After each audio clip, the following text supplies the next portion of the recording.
बाबत जोडले जातील त्यांच्याशी वेगळी मी चर्चा करणारच आहे।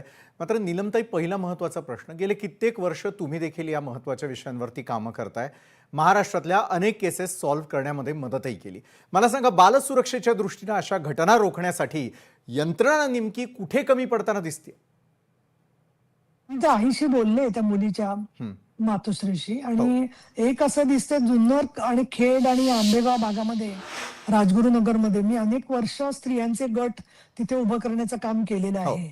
परंतु मुख्य मला असं दिसतंय की हे गरीब लोक आहेत, शेतावरती आई कामाला गेली होती आणि शाळेतून ती आल्यानंतर हा मुलगा घरी येणं जाणं करत होता, ओळखीचा होता, म्हणून मुख्यतः विश्वास टाकला जातो कुटुंबियांकडून स्वाभाविकपणाने। बरोबर आहे। तो कुटुंबियांचा दोष म्हणता येणार नाही, परंतु एक वासनांधता अनेक कारणांमुळे समाजामध्ये आपल्याला वाढताना दिसतेय।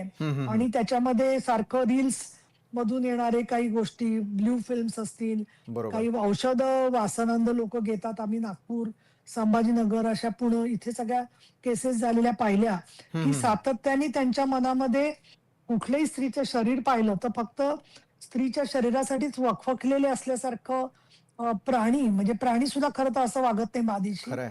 परंतु अशा प्रकारची मानसिकता आपल्याला दिसते।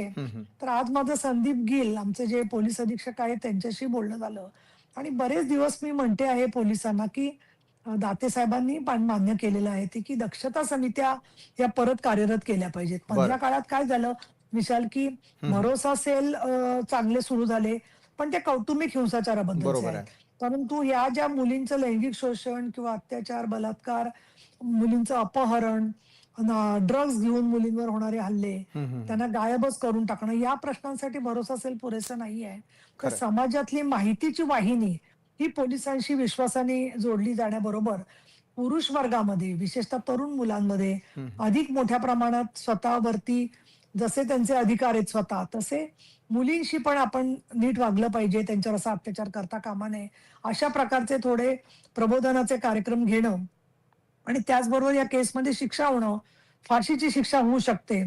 तर त्यावेळेला हे नसरापूरला कशा पद्धतीने फाशीपर्यंत गव्हर्नमेंट पोहोचलं, याची सुद्धा माहिती लोकांपर्यंत पोहोचली पाहिजे, जेणेकरून एक भीती लोकांच्या मनात तयार होईल की बाबा जे समाजकंटक आहेत त्यांच्या मनामध्ये, आणि लोकांना पण दिलासा वाटेल की अशा गोष्टी घडतायत। पण मुद्दा काय झाला माहितीये का, नसरापूरची पण घटना झाली, जुन्नरची घटना झाली, याच्या पूर्वी मधल्या काळामध्ये 4-5 महिन्यामध्ये भंडारा, बीड, संभाजीनगर इथे सुद्धा अशाच घटना झालेल्या आहेत। हो, हो। त्यामुळे एक आपल्याला दिसतंय की कुणीही मुलगी सापडली ना की तिच्यावर झडप मारायची, आणि जेवढी ती लहान असेल, प्रतिकार करू शकणार नाही, तेवढं तिला ताब्यात घ्यायचं। हा जो प्रकार चाललेला आहे ना, हो। त्याच्यात मला असं वाटतं की फार मोठ्या प्रमाणात पुरुष वर्गाला समुपदेशन, प्रबोधन आणि काहीच जर का कळलं नाही, तर कायद्याची भाषा केल्याशिवाय उपयोग होणार नाही। आम्ही बरोबर। महिलांना किती जागृत करणार? महिलांना किती जागृत केलं तरी आई मजुरीला गेल्यावरती, मध्यंतरी मावळातली पण अशीच केस झाली होती की खरंय, खरंय। पॉक्सोची केस होती। आणि बालनाघरं नाहीयेत। सरकारमध्ये आम्ही आहोत, सातत्याने आमचा प्रयत्न असतो, पण महिला बालविकासच्या ज्या प्रतिनिधी असतात त्या गाव पातळीवरच्या, त्यांची पण समुपदेशनाची जबाबदारी असते। पण हल्ली कुणालाही काही एक काम सांगितलं तर म्हणतात आमच्या नियमात हे बसत नाही। असं आपण ज्या कारणामुळे आहोत कामामध्ये, त्याच कारणाचं असं मोजमाप करायला लागलो, तर माणुसकीचं मोजमाप कोण करणार? बरोबर। हा प्रश्न मला वाटतो, आणि म्हणून मी असं म्हणेन की बीट मार्शल्स ची गस्त वाढवली पाहिजे, जेणेकरून लोकांना ताबडतोब हे लक्षात येईल की हा मुलीला हा घेऊन चाललेला आहे।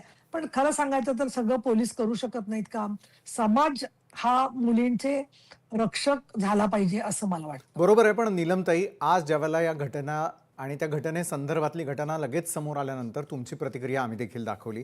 महत्त्वाचा प्रश्न हा निर्माण होतो की नीलमताई, लहान मुलांच्या सुरक्षेसाठी ग्रामीण भागामध्ये पोलीस आणि प्रशासनाची प्रतिबंधात्मक यंत्रणा खरोखर किती प्रभावी आहे? म्हणजे मनुष्यबळाचा प्रश्न असेल, तिथली यंत्रणा असेल, तिथले दक्ष अधिकारी असतील, पोलीस अधिकारी असतील आणि त्या ठिकाणची लोकसंख्या असेल, त्या अनुषंगानं पोलीस आणि प्रशासनाची प्रतिबंधात्मक यंत्रणा खरोखर किती प्रभावी वाटते तुम्हाला?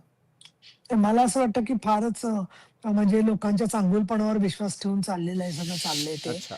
कुठेही बालसुरक्षेवरच्या काही गाव पातळीवरती अगदी अपवाद सोडले, म्हणजे बालविवाह थांबवणं किंवा कुठे अपहरण झालेल्या मुलीला आणणं, म्हणजे जेव्हा क्रायसिस झाला की गाव सगळं एकत्र होतं आणि लोक कामाला लागतात। पण असं घरामध्येच तुम्ही बघा, किती ठिकाणी घरातलाच माणूस, आजोबा, काका, मामा हे अत्याचार करताना दिसतायत।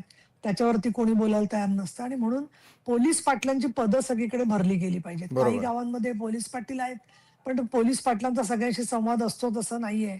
आणि आम्ही एक काम केलं होतं स्त्री आधार केंद्राने काही वर्ष. हो, हो.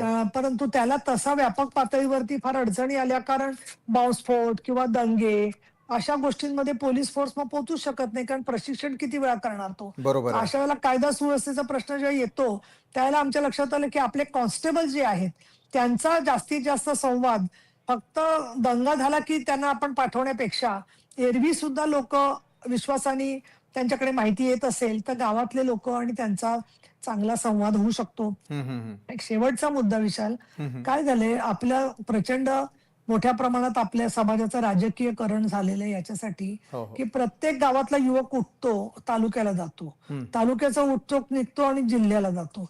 जिल्ह्याचे युवक निघतात आणि मुंबईत जातात आणि प्रत्येक जण मंत्रालयापाशी जाऊन त्यांचे त्यांचे राहिलेले प्रश्न सोडवण्याचा प्रयत्न करत असतात. अशा वेळेला गावामध्ये राहतं कोण? बायका, मुलं, आणखीन असे काही दांडगट लोकं राहतात, की जे त्या ठिकाणी कुठल्याही गोष्टीचा असा गैरफायदा घेतात. हं, हं, हं. राजगुरुनगरला एक्झॅक्टली अशीच केस झाली होती, की ज्या आरोपीने मुलीवर अत्याचार केला तो शोधण्याचं नाटक करतोय. हां, म्हणजे हां, हां. हे कट कारस्थान करणं हा अतिशय गंभीर गोष्ट आहे. बरोबर आहे. आणि त्याच्यावरती वेळप्रसंगी मला तर वाटतं, की गाव पातळीवरती सुरक्षा दलं ग्रामस्थांची केली, तर हा हं, सगळा हं. माळकरी भाग आहे.